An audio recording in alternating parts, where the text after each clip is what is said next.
Hello friends, I am Anurag Singh. Welcome to my YouTube channel chemistry by Anurag Singh पर स्वागत करते हैं दोस्त आप सभी का अपने YouTube channel chemistry by Anurag Singh पर। और हम लोग यूपी बोर्ड एग्जाम को देखते हुए एक रिवीजन में उपस्थित हुए हैं, जिसमें केमिस्ट्री के नेम्ड रिएक्शंस के एपिसोड 3 में उपस्थित हुए हैं।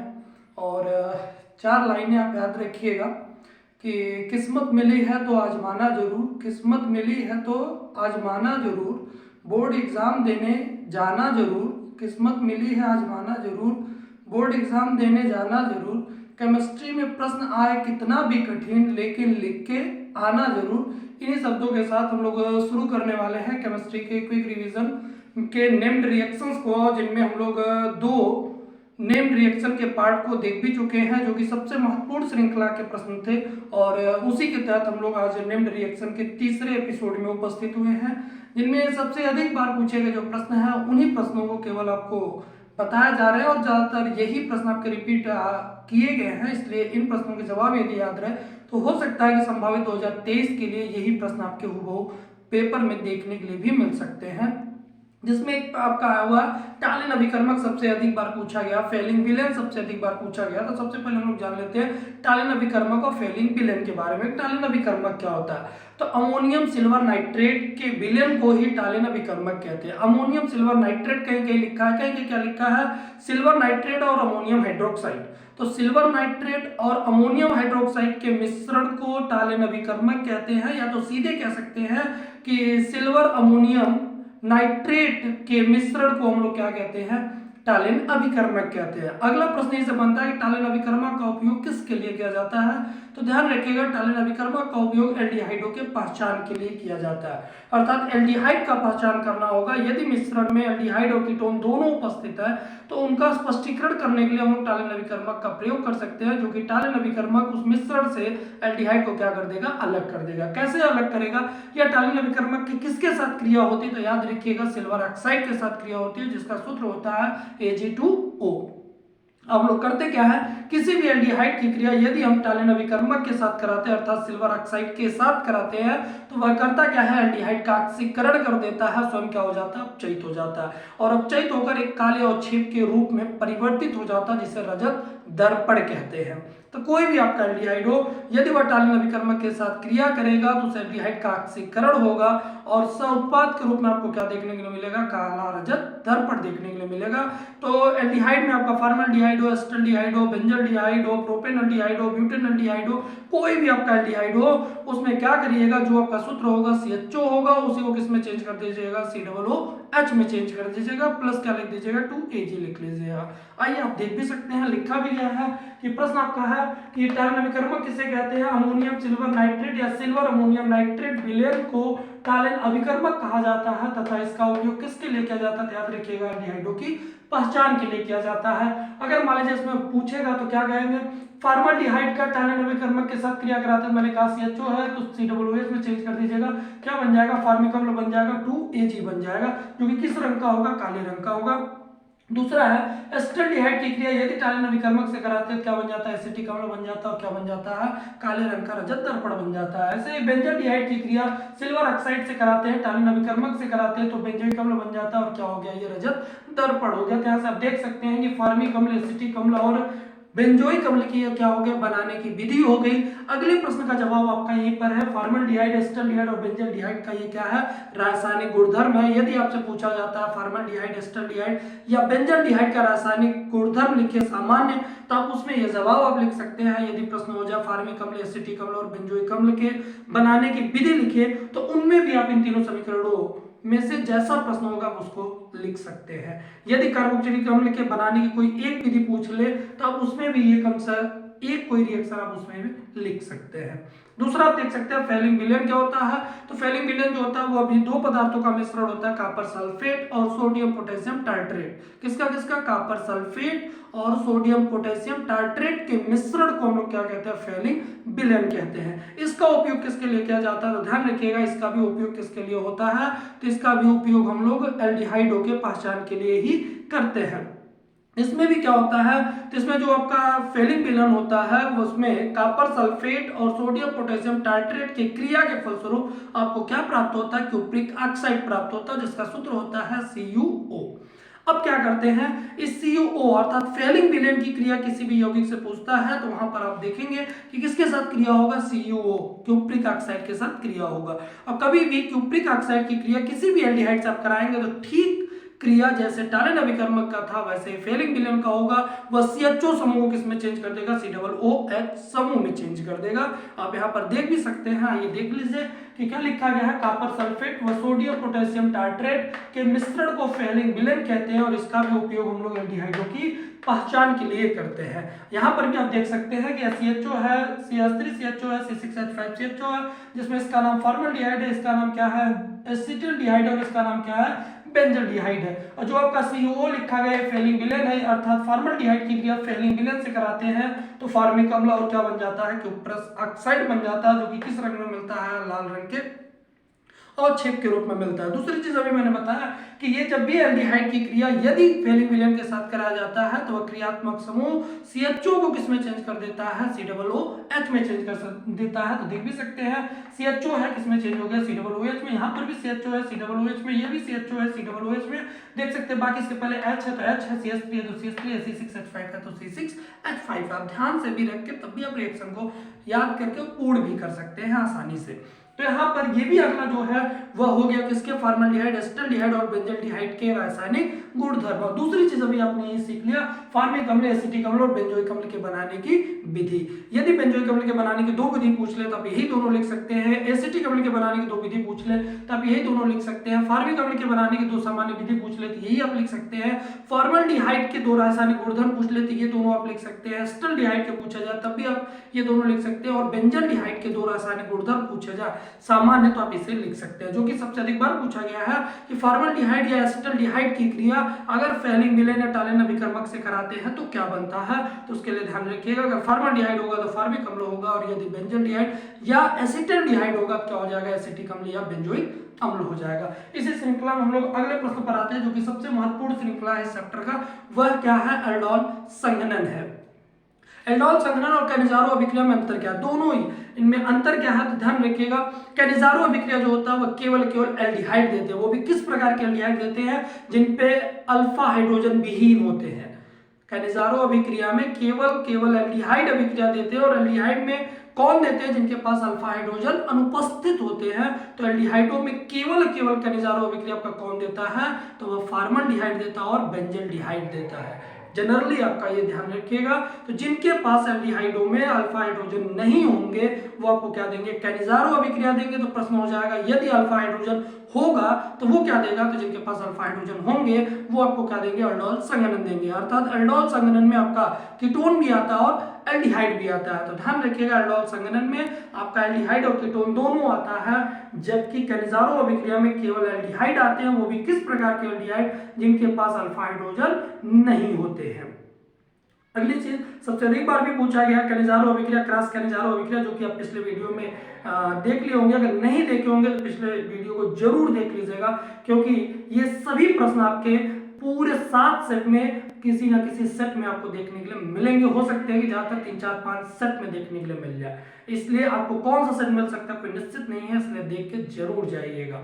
आप यहाँ पर अगला देख सकते हैं, आपका एल्डोल संघनन है। मैंने अभी बताया कि एल्डोल संघनन केवल उन्हीं एल्डिहाइड या कीटोनों में पाया जाता है जिन पे अल्फा हाइड्रोजन होते हैं। आइए अल्फा हाइड्रोजन की पहचान कर लेते हैं। अल्फा हाइड्रोजन कहते हैं किसको, क्रियात्मक समूह से जुड़ा जो पहला कार्बन होता है, यदि उसके पास एक भी हाइड्रोजन रहा तो उसी को हम लोग क्या कहते हैं, अल्फा हाइड्रोजन कहते हैं। हम लोग क्यों अल्फा हाइड्रोजन का प्रयोग कर रहे हैं, क्योंकि अल्फा हाइड्रोजन ही क्या करता है, एल्डोल संघनन देता है। वो कैसे देता है कि जो आपका अल्फा हाइड्रोजन होता है वही कार्बोनिल समूह के साथ क्रिया करके उसे किस में चेंज कर देता है, अल्कोहल में चेंज कर देता है। आप देख भी सकते हैं एल्डोल का मतलब क्या होता है, तो एल्डोल का मतलब होता है एल्ड और ऑल। एल्ड का मतलब एल्डिहाइड होता है, या यहीं पर, और ऑल का मतलब क्या होता है आपका, अल्कोहल होता है, या कीटोल कहा जाता है। तो कीटोल का मतलब क्या होता है, कीटोल में दो शब्द है, किट और ओल। किट मतलब कीटोन होता है और ओल का मतलब अल्कोहल होता है। तो कीटोन और अल्कोहल होंगे तो कीटोल कहेंगे, और एल्डिहाइड अल्कोहल होंगे तो एल्डोल कहेंगे। अर्थात एल्डिहाइड और कीटोन दोनों ही आपके क्या देते हैं, एल्डोल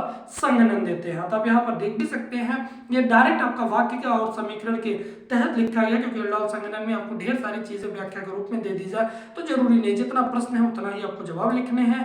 पूछ रहा है कि एल्डोल संघनन क्या होता है, मैंने आपको बता दिया है कि जिनमें अल्फा हाइड्रोजन उपस्थित होते हैं उन्हीं को हम लोग क्या करते हैं, उन्हीं में एल्डोल संघनन देखने के लिए मिलता है।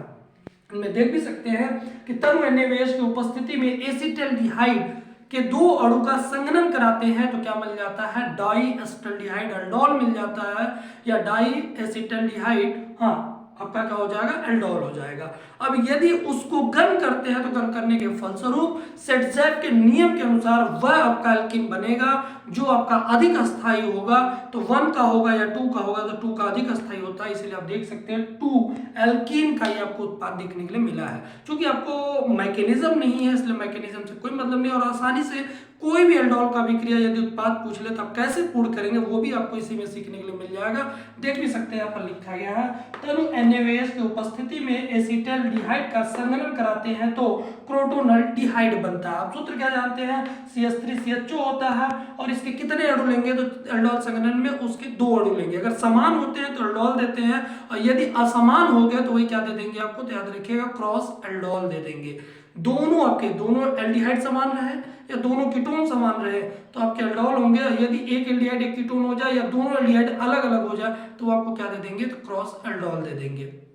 यहाँ पर देखिए CH3CHO है, और CH3CHO के 2 अणु लेंगे तो अल्फा हाइड्रोजन का ही प्रयोग करके एल्डोल संघनन कराया जाता है। यहाँ से दोनों अल्फा हाइड्रोजन ऑक्सीजन को लेके H2O के रूप में बाहर हो जाएंगे, बचा क्या, CH3CH बच गया, फिर CH बच गया, इन दोनों के मध्य क्या आ जाएगा, द्विबंध आ जाएगा, CHO हो जाएगा, CH3CH द्विबंध CH-CHO, जिसे हम लोग क्या कहते हैं, प्रोटोनल डिहाइड कहते हैं। बाकी अगला देख सकते हैं, एसीटोन का भी एल्डोल संघनन होता है।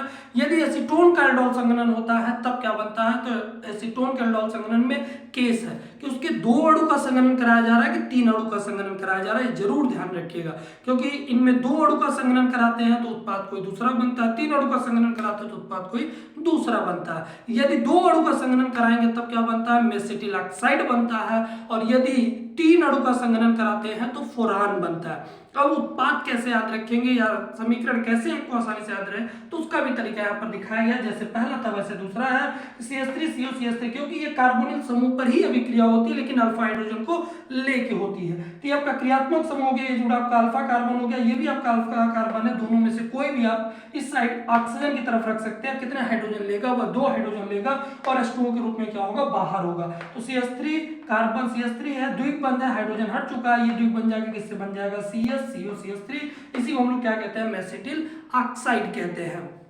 और यदि हम लोग क्या करते हैं, 3 अणु ले लेते हैं तब क्या होता है, तो आप देख सकते हैं अल्फा हाइड्रोजन ही प्रयोग होते हैं। ये भी आपका अल्फा हाइड्रोजन है, ये भी आपका अल्फा हाइड्रोजन, और 3 अणु लेते हैं तो यह हाइड्रोजन इस ऑक्सीजन के साथ क्रिया करता है, और यह हाइड्रोजन जो है वो इस ऑक्सीजन के साथ क्रिया करके H2O के रूप में क्या हो जाता है, बाहर हो जाता है। कितने H2O आपके बाहर होते हैं, तो याद रखिएगा 2 H2O आपके बाहर होते हैं। तो यहाँ से देख सकते हैं CH3 द्विबंध, ये जाके हाइड्रोजन और ऑक्सीजन हट चुके हैं तो क्या हो जाएगा, द्विबंध CH CO, फिर CH हो जाएगा, ये हाइड्रोजन और ऑक्सीजन बाहर हो चुके हैं तो फिर CH द्विबंध CH3 और CH3, इसी को हम लोग क्या कहते हैं, तो इसी को याद रखिएगा फुरान। यदि पूछ लेगा एसीटोन से फुरान का निर्माण लिखे तो आप याद रखिएगा एसीटोन के कितने अणु लेंगे, तो 3 अणु लेंगे, उन्हीं का संघनन करा देंगे, आपका क्या बन जाएगा, फुरान बन जाएगा, जिनमें अल्फा हाइड्रोजन ऑक्सीजन के साथ क्रिया करके जल के रूप में क्या हो जाएगा, बाहर हो जाएगा, और जो उत्पाद आपका बनेगा वही आपका क्या कहलाएगा, तो याद रखिएगा क्या कहलाएगा, फुरान कहलाएगा।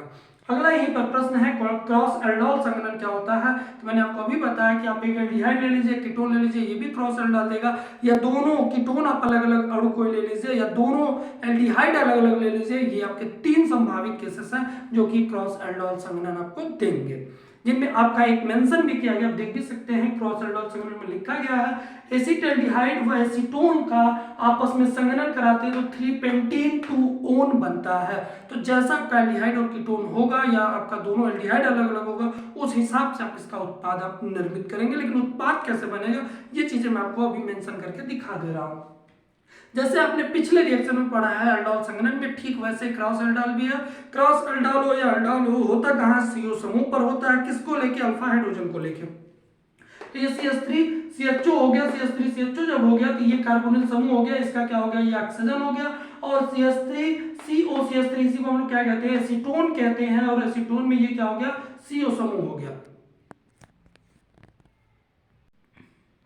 तो यहाँ पर क्या हो जाएगा, ये ऑक्सीजन ये अल्फा हाइड्रोजन के साथ क्रिया करके H2O के रूप में बाहर हो जाएगा। बचा क्या, CH3CH द्विबंध CH यहाँ पर देख सकते हैं, इधर से आपका नामकरण होगा 1 2 3 4 5 5 कार्बन हो गए। तो इसके बाद तीसरे पर आपका क्या है, इन है, और दूसरे पर क्या है, ओन है।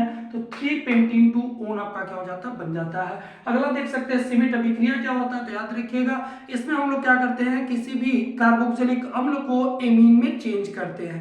किसी भी कार्बोक्सिलिक यौगिक को एमीन में कैसे परिवर्तित करते हैं, जिनमें घटना दो होती है, हाइड्रोजोइक अम्ल के साथ क्रिया होता है, और जितने कार्बन का कार्बोक्सिलिक अम्ल होता है उससे एक कम कार्बन का आपको एमीन देखने के लिए मिलेगा।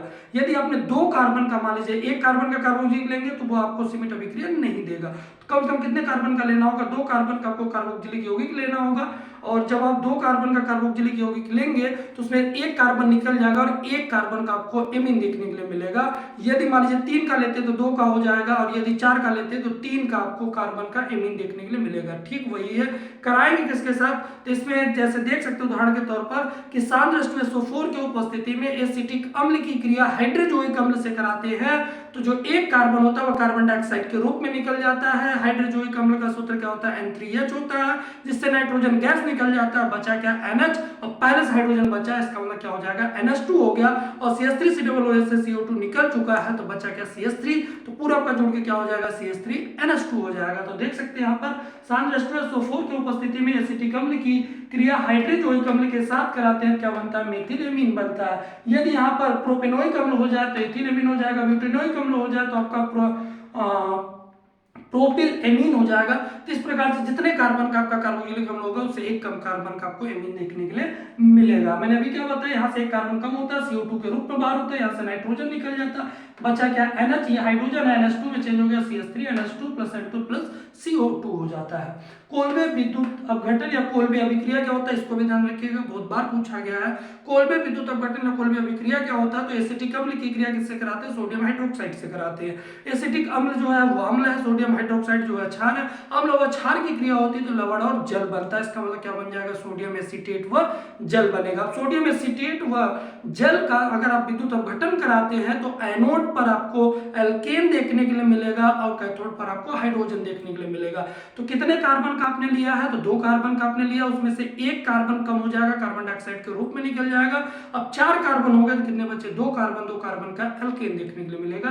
देख भी सकते हैं यहाँ पर कि एसिटिक अम्ल की क्रिया सोडियम हाइड्रोक्साइड से कराने पर सोडियम एसीटेट व जल बनता है, जिसका विद्युत अपघटन कराने पर एनोड पर एथेन और कैथोड पर हाइड्रोजन गैस प्राप्त होता है। यहाँ पर देख लीजिएगा, एसिटिक अम्ल की क्रिया सोडियम हाइड्रोक्साइड से कराते हैं तो लवण कब बनेगा, हाइड्रोजन यहाँ से निकल के यहाँ चला जाएगा, सोडियम यहाँ पर आ जाएगा, क्या बन जाएगा, CH3COONA + 2H2O। जब आप इसका विद्युत अपघटन कराएंगे तो विद्युत अपघटन कराने के दौरान क्या होगा, यहाँ से कार्बन जो है वह कम हो जाएगा, अर्थात कार्बन डाइऑक्साइड के रूप में निकल जाएगा, क्योंकि 2 अणु है तो यही आपस में जुड़ जाएंगे, जुड़ के किसमें चेंज हो जाएंगे, CH3 और CH3 में। तो CH3 2CO2 हो जाएगा। ये एनोड पर आपको एथेन देखने के लिए मिलेगा, और कैथोड पर आपको क्या देखने के लिए मिलेगा, हाइड्रोजन देखने के लिए मिलेगा। हम लोगों ने इसे लवण में क्यों चेंज किया, क्योंकि विद्युत अपघटन जो होता है वह लवण का ही होता है, ताकि आसानी से वह एनोड और कैथोड पर निक्षेपित हो सके। यदि सहसंयोजी यौगिक होगा, यदि जब तक उसका आयनन नहीं होगा तब तक वह एनोड और कैथोड पर प्राप्त नहीं होगा। क्योंकि ये आपके सहसंयोजी यौगिक है और ये आपको एनोड और कैथोड पर देखने के लिए मिले, इसीलिए इसके साथ क्षार की क्रिया करा के लवण और जल बनाया गया, जिससे आसानी से इसका विद्युत अपघटन कराया जा सके। और एनोड पर क्या प्राप्त होगा, एथेन प्राप्त होगा, कैथोड पर क्या प्राप्त होगा, हाइड्रोजन प्राप्त होगा। इसी क्रम में हम लोग अगले प्रश्न पर उपस्थित हुए हैं, हुंस-डीकर अभिक्रिया क्या होता है, इसको भी ध्यान रखिएगा, ये भी आपका पूछा गया है। इसमें क्या करते हैं, इसमें भी 1 कम कार्बन होता है, और लगातार आप देख सकते हैं ये सभी आपके 1 कम कार्बन के हैं। हुंस-डीकर अभिक्रिया में क्या करते हैं, सिल्वर का उच्च लवण ले लेंगे, किसका, कार्बोक्सिलिक यौगिक का। अब यहाँ पे मान लीजिए कौन लिया गया है, सिल्वर एसीटेट लिया गया है, और उसकी क्रिया किससे कराई जा रही है, तो देख सकते हैं क्लोरीन के साथ कराई जा रही है। जब क्लोरीन के साथ कराई जाएगी तो देख सकते हैं क्लोरीन जो होता है वो उसका ऑक्सीकरण करेगा। जब ऑक्सीकरण करेगा तो ये जो कार्बन आपका 1 है वह कार्बन डाइऑक्साइड के रूप में बाहर हो जाएगा, अब बचेगा 1 कार्बन, वह उसके हैलाइड में चेंज हो जाएगा। तो यहाँ पर क्या हो जाएगा CH3COOAg है। इसकी क्रिया जब क्लोरीन से कराएंगे तो वह Ag और Cl क्रिया करके AgCl के रूप में बाहर हो जाएगा। फिर एक Cl जो बचा है वह इस एसीटेट आयन का ऑक्सीकरण करेगा, जिससे ये आपका CO- जो होता है वो CO2 के रूप में बाहर हो जाता है और Cl जाके CH3 से जुड़ जाता है, जिससे क्या बन जाता है CH3Cl बन जाता है, AgCl बन जाता है और CO2 बन जाता है। यदि मान लीजिए प्रोपेनोइक अम्ल हो जाए सिल्वर का, तब क्या बन जाएगा, यहाँ पर एथिल क्लोराइड बन जाएगा, अर्थात 3 कार्बन का होगा, तब आपको 2 कार्बन का हैलाइड देखने के लिए मिलेगा। तो हुंसडीकर अभिक्रिया में क्या होता है, तो याद रखिएगा कार्बन टेट्रा क्लोराइड की उपस्थिति में सिल्वर एसीटेट की क्रिया क्लोरीन से कराते हैं तो मेथिल क्लोराइड और सिल्वर क्लोराइड और कार्बन डाइऑक्साइड बनता है, लिखा भी गया है यहाँ पे। अगला होता है हेल-होलार्ड जेलिंस्की अभिक्रिया, या तो इस शॉर्ट फॉर्म से पूछा गया HVZ अभिक्रिया। तो HVZ का मतलब क्या होता है, हेल-होलार्ड जेलिंस्की अभिक्रिया होता है। तो इसमें हम लोग क्या करते हैं, इसमें लाल फास्फोरस के उपस्थिति में अभिक्रिया कराते हैं। किसकी अभिक्रिया कराते हैं, एसिटिक अम्ल की क्रिया कराते हैं। वहीं पर क्या था, सिल्वर एसीटेट था तो हुंसडीकर अभिक्रिया था, और यदि एसिटिक अम्ल की क्रिया सीधे क्लोरीन से कराते हैं तो आपका क्या हो जाता है, तो याद रखिएगा हेल-होलार्ड जेलिंस्की अभिक्रिया होता है। इनमें 2 केस है, एक क्लोरीन के साथ क्रिया है और एक अगला क्या है, क्लोरीन के आधिक्य के साथ क्रिया है। यदि क्लोरीन के साथ क्रिया कराएंगे तो अल्फा भी उत्पन्न देगा, और यदि क्लोरीन के आधिक्य के साथ कराएंगे तो अल्फा हैलोजन के आधिक्य का क्या देगा, व्युत्पन्न देगा। आइए देख लीजिए कि लाल फास्फोरस की उपस्थिति में एसिटिक अम्ल की क्रिया क्लोरीन से कराते हैं तो अल्फा क्लोरो एसिटिक अम्ल बनता है। मैंने क्या कहा, लाल फास्फोरस की उपस्थिति में एसिटिक अम्ल की क्रिया क्लोरीन से कराते हैं तो क्या हो जाएगा, तो यहाँ पर क्लोरीन जो होता है वह क्या करता है, अल्फा हाइड्रोजन को हटाता है। ये आपका क्रियात्मक समूह हो गया, ये आपका अल्फा हाइड्रोजन हो गया। अब यहाँ से एक अल्फा हाइड्रोजन हट जाएगा, एक Cl आ जाएगा, Cl CH2 COOH हो जाता है, जिसका नाम क्या होता है, अल्फा क्लोरो एसिटिक अम्ल होता है, या तो 2 क्लोरो एथेनोइक अम्ल भी इसको कह सकते हैं। यदि क्लोरीन का आधिक्य रहा तो क्या हो जाएगा, तीनों आपके अल्फा हाइड्रोजन हट जाएंगे और वहां पर क्या आ जाएगा, आपका Cl3 आ जाएगा। CCl3 आपका क्या हो जाएगा, COOH हो जाएगा। तो alpha alpha dash alpha double dash trichloro acetic अम्ल हो जाएगा, या 2,2,2 ट्राइक्लोरो एथेनोइक अम्ल हो जाएगा। तो ये आपका था हेल-होलार्ड जेलिंस्की अभिक्रिया या HVZ अभिक्रिया। लास्ट फिर समझ लीजिएगा, लाल फास्फोरस की उपस्थिति में एसिटिक अम्ल की क्रिया क्लोरीन से कराते हैं तो अल्फा क्लोरो एसिटिक अम्ल बनता है, और एसिटिक अम्ल की क्रिया क्लोरीन के आधिक्य के साथ कराते हैं तो ट्राइक्लोरो एसिटिक अम्ल का उत्पाद देखने के लिए मिलता है। तो आज की वीडियो में आपको इतना ही, बाकी हम लोग अगले एपिसोड में मिलेंगे इसी नेम्ड रिएक्शंस के साथ। जितने आपके महत्वपूर्ण नेम्ड रिएक्शंस या प्रश्न हैं उन्हें सबसे पहले आपको बताए जाएंगे। यदि वीडियो सेशन पसंद आया तो लाइक सब्सक्राइब शेयर जरूर करें, और साथ ही साथ अपना फीडबैक कमेंट सेक्शन में जरूर शेयर करें। तो आज के लिए इतना ही, बहुत बहुत धन्यवाद।